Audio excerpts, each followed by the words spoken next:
Ladies and gentlemen, if you enjoy my video, please click the like button and share the video. It is the only way the YouTube algorithms really notices me. I will be very grateful to you.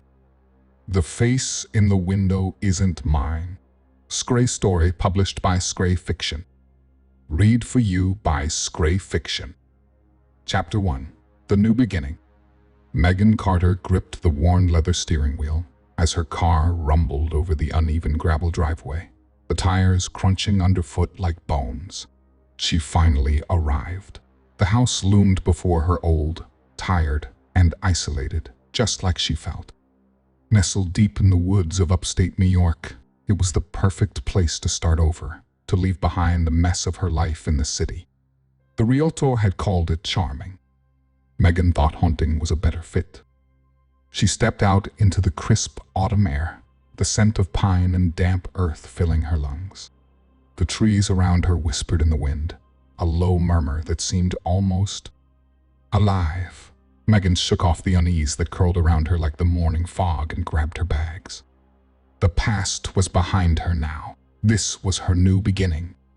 The front door creaked open, and Megan was greeted by a stale, musty scent. The house felt cold, even colder than the air outside.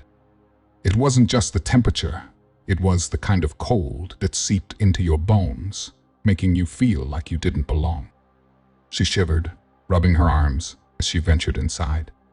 The floorboards groaned under her weight, each step echoing through the empty rooms. Dust motes danced in the pale light that filtered through the grimy windows. The furniture was sparse, just a couch, a few chairs, and a large antique mirror leaning against the living room wall.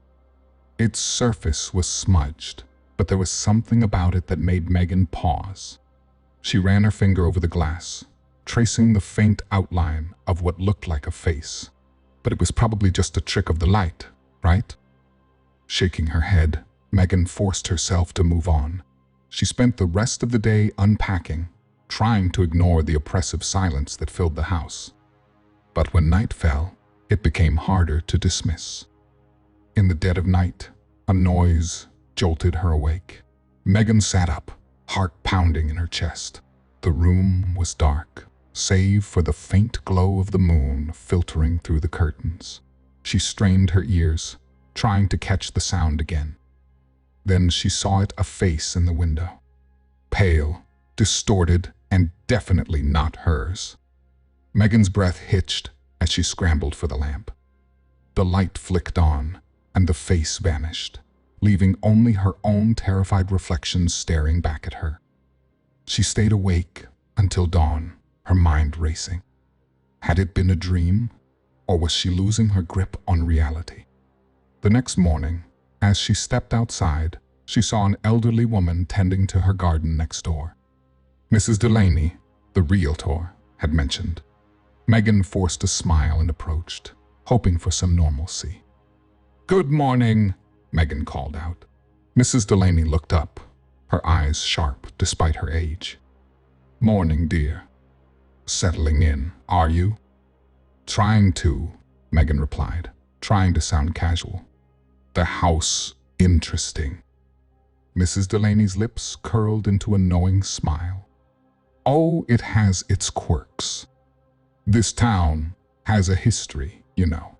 Best be careful." Before Megan could ask what she meant, Mrs. Delaney turned back to her flowers, humming an eerie tune that lingered in the air long after Megan had walked away. Chapter 2. Unsettling Discoveries. The unease from her encounter with Mrs. Delaney lingered as Megan returned to the house. She couldn't shake the feeling that the old woman knew more than she was letting on. The town itself felt wrong, as if it was holding its breath, waiting for something to happen. Megan tried to push these thoughts aside as she busied herself with unpacking, but the house seemed determined to remind her that it wasn't just a house. It started small, a glass on the kitchen counter that wasn't where she left it, a door that she swore she'd closed, now slightly ajar. Megan brushed them off as signs of exhaustion. After all, she'd just moved into a new place, and it was natural to be disoriented. But the face in the window haunted her thoughts, making her second-guess everything. Late one evening, as Megan sat on the couch scrolling through her phone, the temperature in the room plummeted. She glanced up from the screen, frowning. The thermostat was set to a comfortable level, yet her breath puffed out in front of her like a ghostly mist. She stood, wrapping her arms around herself, and began searching for an explanation. A draft, maybe. But there was no logical reason for the bone-chilling cold that seemed to radiate from the walls. Then, out of the corner of her eye, she saw a shadow flitting across the hallway. Her heart skipped a beat as she turned to look, but the shadow was gone. She told herself it was just her imagination, that the house was playing tricks on her. Yet deep down, she knew something wasn't right. That night, as Megan lay in bed, sleep eluded her. Every creak of the floorboards, every whisper of the wind outside, made her muscles tense. And then the memories came flooding back, memories of her sister, Emily, and the day she died. Megan had been only 12, Emily 8. They'd been playing near the lake when Emily had slipped and fallen into the water. Megan had tried to save her, but she hadn't been fast enough. The guilt of that day had followed her ever since, a heavy weight she could never shake. Now, in the quiet darkness of her new home, Megan felt that guilt pressing down on her harder than ever. And with it came the fear that the house was feeding on it. The next morning, desperate for a distraction, Megan decided to explore the town. The locals watched her with wary eyes as she passed, their whispers following her like a shadow. She entered the diner, hoping for a friendly face, but the conversation hushed as soon as she walked in. The waitress smiled, but it didn't reach her eyes. Later, as Megan was about to head back to the house, she crossed paths with Sheriff Tom Willis. He was tall, broad-shouldered, and had a stern face that looked like it rarely broke into a smile. "New in town?" he asked, his tone more curious than friendly. Megan nodded. "Yeah, just moved into the old house on Maple Street." The sheriff's expression darkened. "Be careful, Miss Carter. That place has a history." When Megan pressed for more, he just tipped his hat and walked away. That evening, determined to get to the bottom of things, Megan ventured into the attic. The air was thick with dust, and the floorboards groaned under her weight. As she moved a stack of old boxes, something caught her eye, a leather-bound journal, yellowed with age. She flipped it open, her fingers trembling as she read the entries. The previous owner had written about seeing a face in the window, just like she had. The entries grew increasingly paranoid, the writing frantic and jagged. The last entry ended abruptly, as if the writer had been cut off mid-sentence. Megan's heart pounded in her chest. She wasn't just imagining things. Something had happened here before, and now it was happening to her. Chapter 3: The Face Returns. The journal lay open on the kitchen table, its pages worn and fragile beneath Megan's trembling fingers. The words written by the previous owner echoed her own fears, each entry a chilling reminder that she wasn't alone in this house. The face in the window wasn't just a figment of her imagination. Someone else had seen it too, and they hadn't lived to tell the tale. As the days passed, the face began to appear more frequently. It wasn't just confined to the window anymore. Megan saw it in mirrors, the reflection of her phone screen, even in the glint of the kitchen faucet. Each time, it was clearer, its features sharper, more menacing. Its eyes seemed to bore into her soul, filled with a malevolence that made her skin crawl. She found herself avoiding her own reflection, terrified of what she might see. Her mind began to unravel under the relentless pressure. Sleep became a distant memory, replaced by nightmares that blurred the line between reality and fear. She could feel herself slipping, her grip on sanity weakening with each passing day. The house, with its oppressive silence and cold spots, seemed to feed on her terror. amplifying every creak and shadow until it felt like the walls were closing in. Desperate for answers, Megan reached out to Daniel, a local paranormal investigator with a reputation for taking on the cases no one else would touch. His voice on the phone had been wary, skeptical. But when she mentioned the face, there was a pause, a hesitation that told her he'd seen something similar before. He agreed to meet her the next day. When Daniel arrived, his presence filled the room with a heavy tension. He was tall and lean, with dark circles under his eyes and a haunted look that spoke of too many sleepless nights. He'd been through his own horrors, and it showed in the way he carried himself, always on edge, like he was waiting for something to strike. "This isn't just a ghost, Megan," he said, after she recounted everything to him. "It's something darker, more dangerous. You're dealing with a presence that feeds on fear and guilt." Megan stiffened at his words, the weight of her own guilt pressing down on her like a lead blanket. "But why me? Why now?" Daniel shook his head. "It's hard to say. Sometimes these things are drawn to certain people who are already vulnerable, like you. Or it could be something tied to this place, something that's been waiting." Their conversations were strained, both of them skirting around their own personal demons. But despite the tension, there was an undeniable connection between them, two broken souls, bound by the darkness they couldn't escape. Late one night, they decided to conduct a full investigation. Daniel set up cameras around the house, each one aimed at the spots where the face had appeared. The air felt thick with anticipation, as if the house itself was holding its breath. Hours passed, and then, in the dead of night, it happened. The face appeared in the window again, clearer than ever before. Daniel snapped a photo, his hands shaking as he captured the image. But when they reviewed the footage, something was wrong. The face had shifted. It wasn't just the same twisted visage Megan had seen before, now bore a striking resemblance to Emily. Her sister's face, pale and distorted, stared back at them from the screen. Megan's breath caught in her throat. The room spun around her as the realization hit whatever was haunting her wasn't just targeting her. It was using the memory of her sister to break her, to drag her deeper into the darkness. Daniel's voice was a distant echo as the world closed in. "Megan, this isn't just about the house anymore. This thing, it's personal." Chapter 4. Unraveling the Past. The photograph of Emily's twisted face still haunted Megan as she sat across from Daniel in the dimly lit diner. They hadn't spoken much since the night of the investigation, but the silence between them wasn't uncomfortable. It was heavy with shared dread, as if they both knew that whatever had been set in motion could not be undone.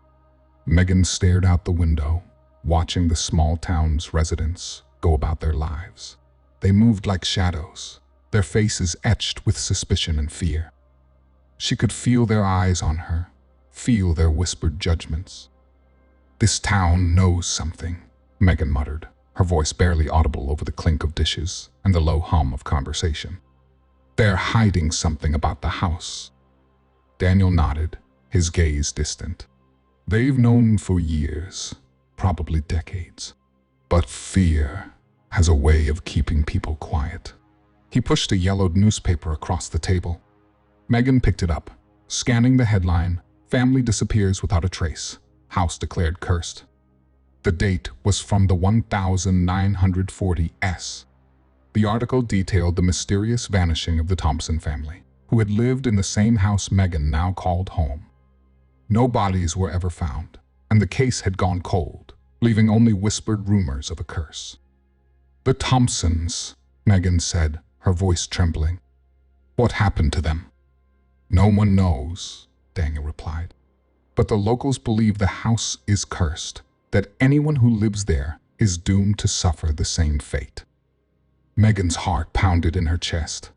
The more she learned, the more the walls seemed to close in around her. Was she destined to become just another victim of the house's dark history? And why did she keep seeing Emily's face? Was it her guilt, or was the house somehow connected to her past? Town's hostility toward her grew more palpable with each passing day. Mrs. Delaney, once a distant but harmless neighbor, now seemed almost frantic whenever Megan crossed paths with her. "You need to leave," Mrs. Delaney warned her one afternoon, her voice laced with desperation. "That house, it has a way of consuming people. It takes whatever darkness you carry and makes it grow until it swallows you whole." Megan shivered, her resolve weakening.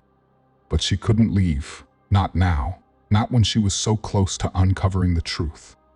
There was something more, something buried deep within the house's walls. Later that evening, Megan and Daniel returned to the house with a renewed sense of purpose. They searched every inch of the basement, their flashlights casting eerie shadows on the damp stone walls. And then they found it a hidden door, almost invisible behind a stack of old crates. Inside was a small, windowless room filled with strange symbols carved into the walls. In the center of the room stood a wooden table covered in dust and cobwebs. On it lay a stack of old photographs, yellowed with age. Megan's hand trembled as she picked up the top photo. It showed a woman standing in front of the house, her expression somber, her eyes hollow. Megan's breath caught in her throat. The woman looked just like her. Same face, same eyes. Daniel stepped closer, his voice barely above a whisper. "Megan, what is this?" She couldn't answer. All she knew was that this house, this cursed place, had drawn her here for a reason. And whatever that reason was, it was about to consume her. Chapter 5. The haunting intensifies. The air in the house had changed. It was thick, almost suffocating, like the atmosphere before a storm. Megan could feel it pressing against her skin, making every breath heavy with dread. She stood in the middle of the living room, staring at the old mirror that had been hanging on the wall since she moved in. The smudge, once faint and barely noticeable, had grown, taking on a more defined shape. It was a face, undeniably so, but it wasn't just any face. It was hers, twisted and grinning with a malevolence that sent a shiver down her spine. She tore her eyes away from the mirror, but the unsettling feeling of being watched lingered. The house was alive with whispers, faint and distant, like the murmurs of a crowd just out of sight. Shadows moved along the walls, creeping closer when she wasn't looking. Every room she entered felt colder, as if the very life was being sucked out of the space. And always, in the back of her mind, was the face, the one that had haunted her dreams, now slipping into her waking hours. Megan's mental state began to unravel. She could feel herself slipping, the weight of the house's influence dragging her down. Sleep became impossible. Every time she closed her eyes, she saw Emily, her younger sister, standing by the lake, her face pale and accusatory. "You let me die, Megan." The words echoed in her mind, haunting her every thought. "You should have saved me." The guilt, always present, now consumed her. She began to wonder if this was her punishment, if the house was a manifestation of her guilt, dragging her into a nightmare she couldn't escape. Reality blurred around the edges, turning her days into a waking dream, where she could no longer trust her own senses. Was Emily really there, or was it just her mind playing cruel tricks on her? Was the face in the mirror hers, or was it something far worse? Daniel tried to be a steady presence in the storm, but even he wasn't immune to the house's dark influence. His calm demeanor began to crack, replaced by a growing unease. He'd always been skeptical, a man who relied on facts and logic. But now, as the horrors of the house closed in on them, he started to doubt everything he believed. He confided in Megan that he, too, had started having nightmares, visions of his past, twisted and distorted, bleeding into his present. He spoke of a darkness that seemed to follow him, just out of sight, waiting to consume him. Despite his fear, he couldn't leave Megan behind. There was something that kept him tied to her fate, something he couldn't explain. One evening, as they huddled in the kitchen, trying to piece together the house's secrets, Megan felt the cold touch of dread crawl up her spine. She glanced at the old mirror, now covered with a sheet to block out the grinning face that tormented her. But something compelled her to pull the sheet away. Her hands shook as she did, revealing her reflection. For a moment, it was just her, pale and exhausted. Then her face began to change, slowly distorting into the same twisted, malicious grin that haunted her. The image in the mirror sneered, its eyes gleaming with a malevolent intelligence. It wasn't just a reflection, it was something else, something that wore her face like a mask. Megan stumbled back, her breath catching in her throat. The face in the mirror leaned closer, its smile widening as it whispered in her voice, "You're mine now." The room spun, and Megan's world went dark. Chapter 6: The Town's Dark Secret. When Megan woke, the world felt muted, like a dream teetering on the edge of a nightmare. The house was quiet, too quiet, its usual creaks and whispers silenced, as if it were holding its breath. Daniel sat by her side, his face drawn and pale, worry etched into every line. The face in the mirror still haunted her thoughts, its sinister grin refusing to fade. "We need answers," Megan muttered, pushing herself to her feet. Her legs trembled, but she steadied herself with a deep breath. "This thing, whatever it is, it's not going to stop." Daniel nodded, his resolve matching hers. Together, they made their way to Mrs. Delaney's house, the town's icy silence pressing in on them from all sides. The once quirky woman greeted them with a guarded expression, her hands wringing the dish rag as if it were her only tether to sanity. "You know more than you're telling us," Megan said, her voice sharper than she intended. She was done with the half-truths, the evasions. "What is this thing? Why is it haunting me?" Mrs. Delaney's eyes flickered with a mix of fear and resignation. She sighed, gesturing for them to sit at her worn kitchen table. "You don't understand what you've walked into, child. This town, it has secrets. Dark secrets." Megan leaned forward, her heart pounding. "Then explain. We deserve to know." Mrs. Delaney hesitated, her gaze distant, as if she were staring into a painful past. "It all started generations ago," she began, her voice low. "The town was on the brink of collapse, crop failures, illness, death. Desperation drove them to seek help from something old. An entity. They made a pact, offering it a place to reside, a place where it could feed on the fears and guilt of those who were vulnerable." Daniel's brow furrowed. "And that place is Megan's house?" Mrs. Delaney nodded slowly. "It draws people in, people like you, Megan. Those with unresolved pain. It feeds on it, grows stronger from it. The face in the window is its manifestation, a reflection of the darkness inside you." Megan's stomach churned as the weight of the revelation settled over her. The house hadn't just found her by chance. It had been waiting for her, knowing her guilt, her torment over Emily's death. "But why me?" she whispered. "Why now?" Mrs. Delaney's hands trembled. "Your family, they were part of this town, once. Long ago. You are always meant to return." Megan's mind reeled as the pieces fell into place.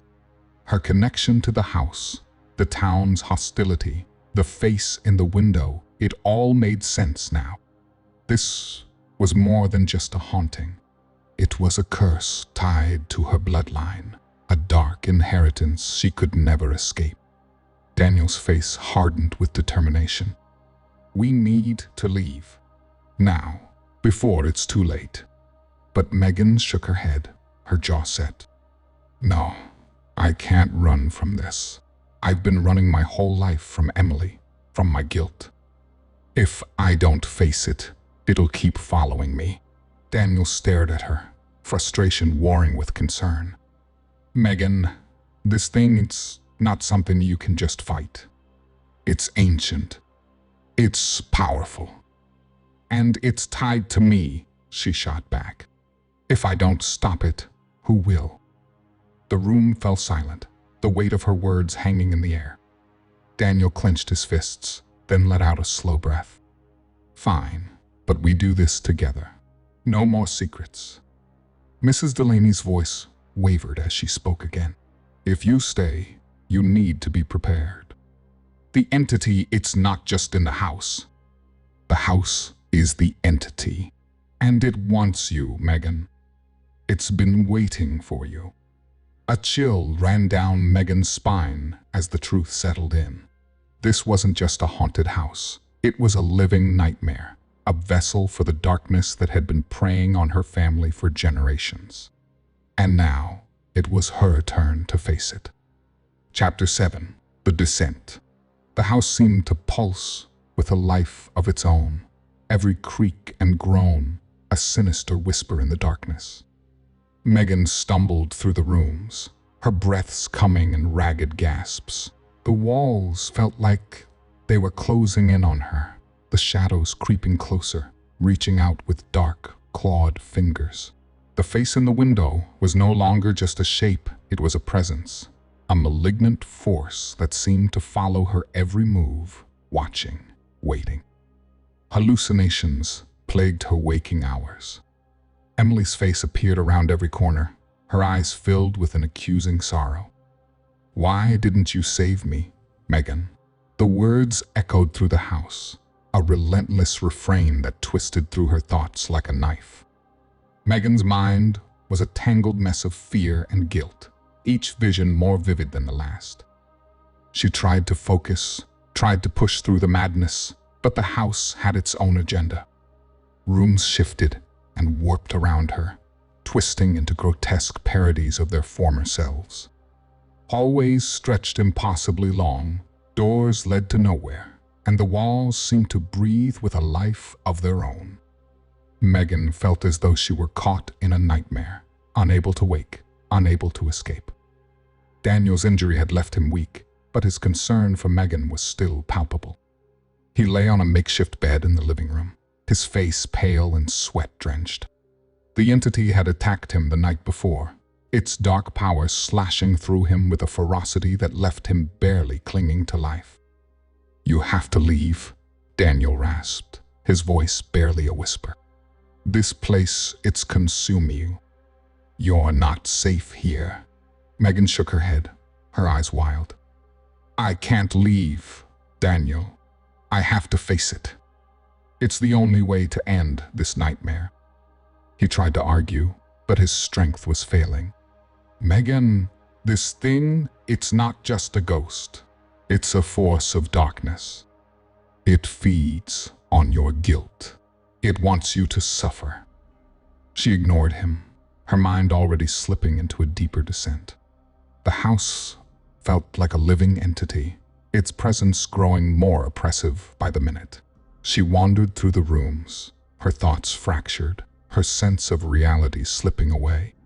As the night deepened, Megan found herself drawn to the mirror in the living room, the one that had haunted her since the beginning. The smudged face was gone, replaced by a clear, horrifying visage.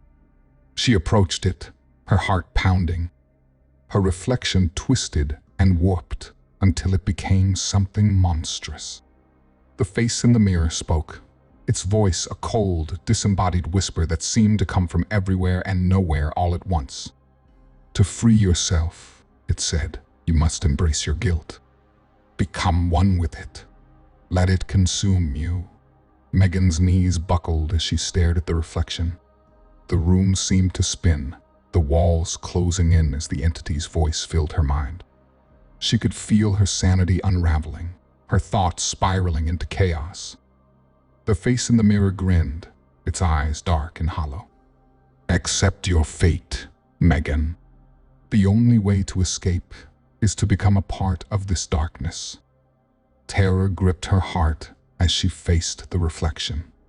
The line between reality and nightmare dissolving.